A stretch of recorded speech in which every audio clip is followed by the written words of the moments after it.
नमस्कार दोस्तों, मैं हूं अजय और आप सुन रहे हैं हॉरर कहानी। आज मैं आप लोगों के लिए एक बहुत ही डरावनी कहानी लेकर आया हूं। एक बस ड्राइवर की जिसने एक रात पहाड़ी रास्ते पर वो देखा जो इंसान नहीं था। दोस्तों, यह बात दिसंबर 2017 की है। मैं देहरादून से नैनीताल सवारी लेकर जा रहा था। रात का सफर था और मैं अकेला ड्राइविंग सीट पर था। ठंडी हवा, हल्की धुंध और खाली पहाड़ी सड़क। समय था करीब रात के 3 बजे। मैं काठगोदाम और जोलीकोट के बीच ड्राइव कर रहा था। हीटर चल रहा था, बगल में अदरक वाली चाय का फ्लास्क रखा था और कानों में धीमे धीमे पुराने पहाड़ी गाने बज रहे थे। सब कुछ बिल्कुल सामान्य लग रहा था जब तक कि मैंने उसे नहीं देखा। सड़क के किनारे एक औरत खड़ी थी, लाल शॉल में लिपटी हुई, बाल बिखरे, चेहरा झुका हुआ। पास कोई गाड़ी नहीं थी। मैंने सोचा शायद कोई स्थानीय औरत होगी जो देर रात रास्ता भटक गई है। लेकिन जैसे ही मैं पास पहुंचा, उसका चेहरा बिना आंखों का था। मेरे हाथों से स्टीयरिंग लगभग छूट गया। मैंने झटके में ब्रेक मारा। बस फिसलती हुई कुछ मीटर आगे जाकर रुकी। मैंने खिड़की से बाहर झांका। वहां कुछ नहीं था। क्या यह थकान या नींद का असर था? मैंने खुद से सवाल किया। मैंने फिर से बस स्टार्ट की और आगे बढ़ा। लेकिन कुछ ही मिनट बाद वही औरत फिर से दिखाई दी, ठीक उसी जगह, उसी पोजीशन में, जैसे रिवाइंड हो गया हो। इस बार मेरी रूह कांप गई। मैंने गाड़ी नहीं रोकी, बस एक्सीलरेटर दबा दिया। सड़क पर बस की गूंज अकेली थी। अचानक बस के पीछे दौड़ते पैरों की आवाज सुनाई दी। मैंने रियर व्यू मिरर देखा, कोई नहीं था। लेकिन अगले ही पल वो औरत बस के बोनट पर बैठी दिखाई दी। उसका चेहरा अब सीधा मेरी ओर था, उसकी आंखें गहरी काली खाई की तरह। मैं चीखा, हट जा! और फिर सब ब्लैकआउट। जब होश आया तो मैं सड़क किनारे पड़ा था। पास के ढाबे वाले ने कहा, भाई तू रात को जोर से चिल्लाया और तेरी बस अपने आप साइड में रुक गई। बस सही सलामत है, पर तेरा चेहरा ऐसा था जैसे तू मौत देखकर आया हो। मैंने किसी को कुछ नहीं बताया, लेकिन मुझे पता था मैंने उस रात कुछ ऐसा देखा था जो इंसानी नहीं था। करीब 1 महीने बाद फिर वही रूट मिला। इस बार देहरादून से अल्मोड़ा जाना था। रात का समय था और मैं अंदर से डर रहा था।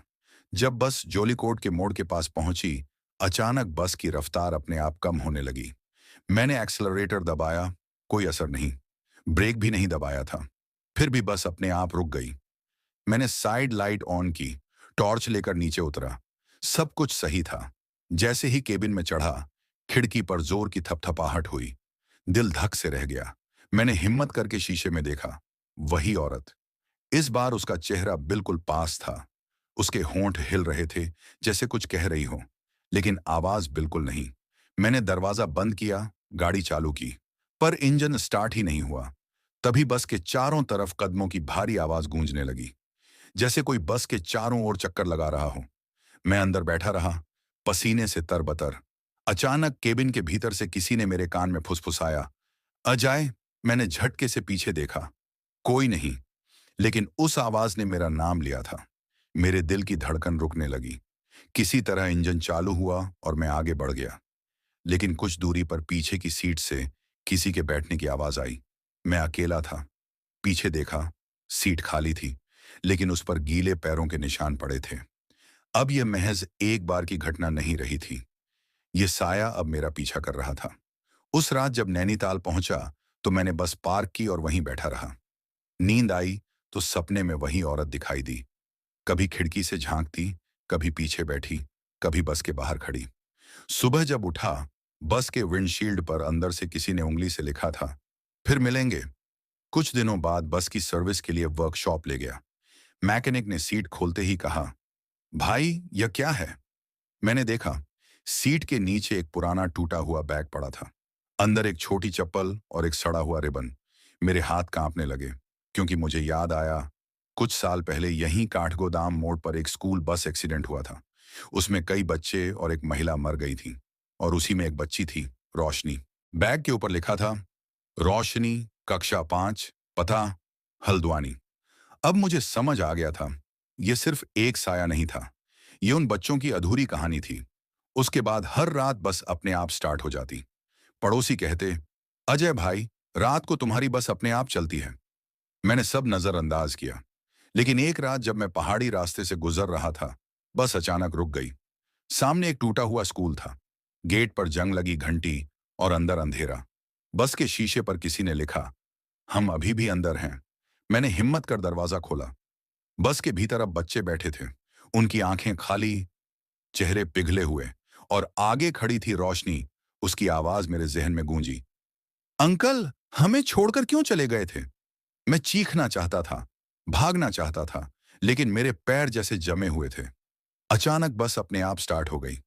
हेडलाइट्स जली और बस चल पड़ी, बिना मेरे छुए, बिना मेरे चाहने के। मैं बाहर खड़ा रह गया और बस धीरे धीरे अंधेरे में गुम हो गई। जब पीछे मुड़ा तो स्कूल की दीवार पर एक फोटो टंगी थी। उसमें सारे बच्चे और एक आदमी खड़े थे, टोपी, मूछें। हाँ देख, वो मैं था।